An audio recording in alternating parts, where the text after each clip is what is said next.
कैसे आप लोग? उम्मीद करता हूँ सब लोग अच्छे होंगे और आपकी पढ़ाई भी अच्छी चल रही होगी।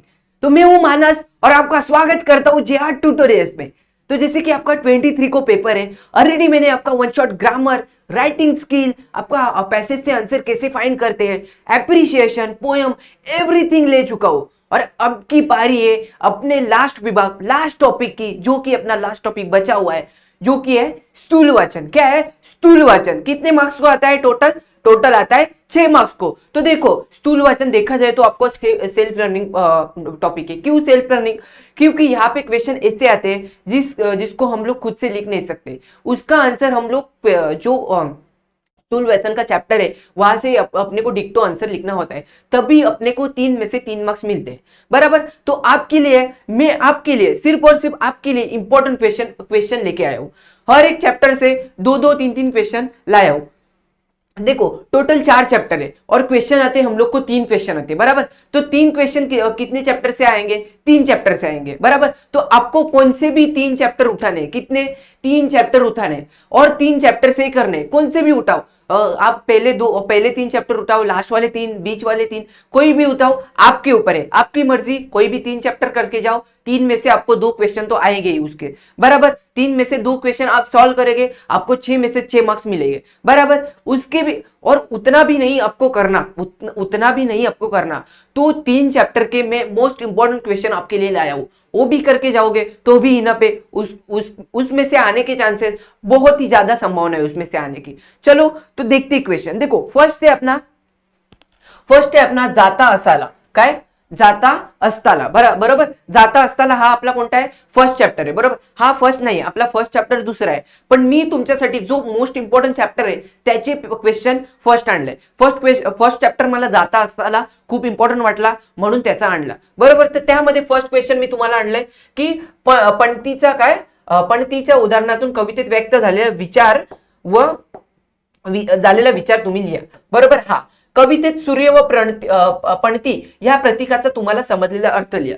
बरोबर। हा एक। बरोबर। थर्ड आहे तुमचं सूर्याची भूमिका तुम्ही स्पष्ट करा। हे 3 पॉइंट। यामध्ये पण तुम्हाला इंपॉर्टंट सांगायला गेलो तर इंपॉर्टंट क्वेश्चन कोणते आहेत? मागच्या वर्षी रिपीट झालेला क्वेश्चन, तुमचा 2nd नंबरचा क्वेश्चन रिपीट झालेला। काय झालेला? रिपीट झालेला। हायलाइट करून ठेवतोय मी त्याला, हा रिपीट झालेला। तर मी तुम्हाला सांगतो, यामध्ये पण तुम्ही बघायला जाल तर पहिले 2 क्वेश्चन खूप इम्पॉर्टंट आहेत। पहिले 2 क्वेश्चन खूप इम्पॉर्टंट आहेत। बरोबर। तर हे आहे तुमचा फर्स्ट चॅप्टर मधलं। बघा, फर्स्ट चॅप्टर मधून तुम्हाला 3 किती करायचे? 3 हे क्वेश्चन करायचे आहेत कंपल्सरी। 3 मधून 1 कन्फर्म येणार। बरोबर। त्यानंतर तुमचा 2nd चॅप्टर मी घेतोय, तो आहे विपत्ती कोश। काय? विपत्ती कोश खूप जास्त इम्पॉर्टंट, खूपच जास्त इम्पॉर्टंट। यामधला तुम्ही समजून चला का एक क्वेश्चन, एक तर टीप येईल, नाहीतर एक क्वेश्चन कन्फर्म येणार म्हणजे येणार। कोणता येईल? बघा, मी सांगतो इथे। विपत्ती कोशाचे कार्य लिहायला येईल। मागच्या वर्षीचा रिपीट झालेला क्वेश्चन, या वर्षी माझ्या मते हा क्वेश्चन येऊ शकत नाही। तुम्हाला येईल तर कोणता येईल? त्यामध्ये तुम्हाला येईल विपत्त कोशाचं, एक तर निर्मितीच्या ठरावावर तुम्हाला काय येईल? टीप लिहायला येईल, नाहीतर तुम्हाला काय येईल? निर्मितीची जबाबदारी येईल। बघा, हे 2 टीप आहे। तुम्हाला 3 क्वेश्चन येतात, 3 पैकी तुम्हाला 1 टीप कंपल्सरी क्वेश्चन मध्ये येते, म्हणजे तुम्हाला टीप येणारच आहे एक। बरोबर। तर ही टीप खूप इम्पॉर्टंट आहे। बरोबर। थर्ड कडे वळूयात। थर्ड काय आपला?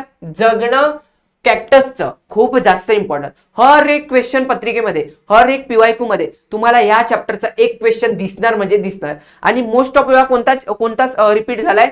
फर्स्ट क्वेश्चन आहे तो मोस्ट ऑफ वेळा रिपीट झालेला तुमचा आहे। काय क्वेश्चन आहे? थोड्याशा पाण्यावर कसे वाढावे याचा नमुना म्हणजे कॅक्टस। हे उदाहरण तुम्ही स्पष्ट करा, म्हणजे हे तुम्हाला त्याच्यामध्ये दिले असेल, तुम्हाला जो आन्सर असेल पुस्तकामध्ये स्थूल वाचनाच्या या चॅप्टर मध्ये, तो तुम्हाला लिहायचा आहे। बरोबर। तर हा म्हणजे तुम्हाला प्रत्येक वेळी या चॅप्टर मधून हाच क्वेश्चन रिपीट झालाय, तरी पण तुम्ही हा क्वेश्चन बघा, हा पण मी घेतलाय। वाळवंटी प्रदेशातील झाडांना काटे असण्याची कोणकोणती कारणे। हा इतका इम्पॉर्टंट नाहीये, पण मला इम्पॉर्टंट वाटला म्हणून। पण जास्त इम्पॉर्टंट बघायला गेलं तर हे खूप जास्त इम्पॉर्टंट आहे। त्यामध्ये 2nd क्वेश्चन बघा, सग्वारो कॅक्टस याचे काय लिहायचे? आपल्याला दिसणं यावर टीप लिहायचे किंवा उपयोग यावर टीप लिहायची। हे 2 क्वेश्चन, हे 2 टीप पण तुम्हाला येऊ शकतात। हे झाले तुमचे फर्स्ट तीन. हे फर्स्ट मी तुम्हाला का घेतले तीन, कारण की हे फर्स्ट 3 चॅप्टर माझ्या मते म्हणजे जसे स्टुडंटचे कमेंट आलेले की सर तुम्ही इम्पॉर्टंट द्या आम्हाला, तुम्हाला जसे वाटतात तसे, म्हणजे आम्हाला स्थूल वाचनचे इम्पॉर्टंट पाहिजे. तर मी अनालिसिस केलं आणि अनालिसिस केल्यानंतर मला हे 3 चॅप्टर खूप जास्त इम्पॉर्टंट वाटले. का इम्पॉर्टंट वाटले, कारण की प्रत्येक वेळी त्याची येतात क्वेश्चन, आणि क्वेश्चन येतात का येतात, क्वेश्चनच नाही तर चॅप्टर नाही इम्पॉर्टंट, कारण की त्यामध्ये जे क्वेश्चन आहेत त्यामध्ये काहीतरी मिनिंग आहे, चांगला मिनिंग आहे, त्यामुळे ते क्वेश्चन रिपीट होतात. काय होतात, रिपीट होतात. म्हणून ते जे चॅप्टर ते इम्पॉर्टंट मी त्याच्यासाठी दिले, म्हणून 3 चॅप्टर इम्पॉर्टंट दिले. त्यानंतर चौथा पण मी तुम्हाला सांगतोय, हा तुम्ही चॅप्टर करू नका. का करू नका, कारण की 3 चॅप्टर तुम्ही केले इनफ आहे, तुमचे 6 मार्क्स फिक्स होऊन जाणार जे मी क्वेश्चन सांगितले त्यामध्ये.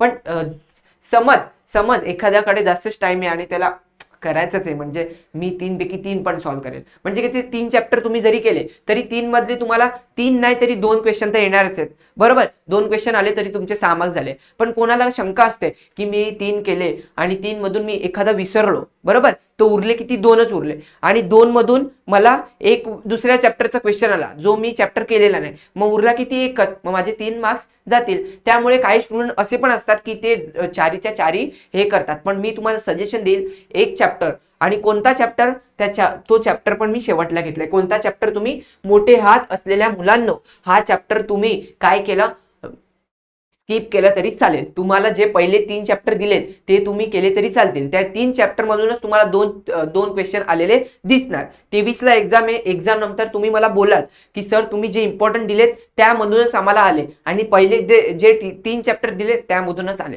बघा 4th चॅप्टर पण बघून घ्या. तरी पण मोठे हयात असलेल्या मुलांना, यामध्ये टिपा लिहा, बार्क आणि डॉक्टर होमी बाबा. बार्क हा मागच्या वर्षी तुम्हाला आलेला होता, म्हणून तुम्हाला हा चॅप्टर करायचा असेल, जर तुम्हाला त्या 3 चॅप्टर मधून कोणता चॅप्टर डिफिकल्ट वाटत असेल आणि त्यामधला एखादा स्किप करून हा करायचा असेल, तर तुम्ही कोणता कराल, तुम्ही यामध्ये टिप कराल एक होमी बाबा. बार्क सोडला तरी चालेल, बार्क सोडलं तरी चालेल. सेकंड तुम्ही कोणता क्वेश्चन कराल, हा तर खूप इम्पॉर्टंट आहे. आधी केले मग सांगितले हे स्पष्ट करा, हे तुम्हाला विधान स्पष्ट करायचे. हा तर खूप इम्पॉर्टंट क्वेश्चन आहे, क्वेश्चन मध्ये खूप वेळा रिपीट झालेला आहे. तर हे 4 चॅप्टर आहेत, तुम्हाला मी सांगितलेले 4 चॅप्टर, बरोबर.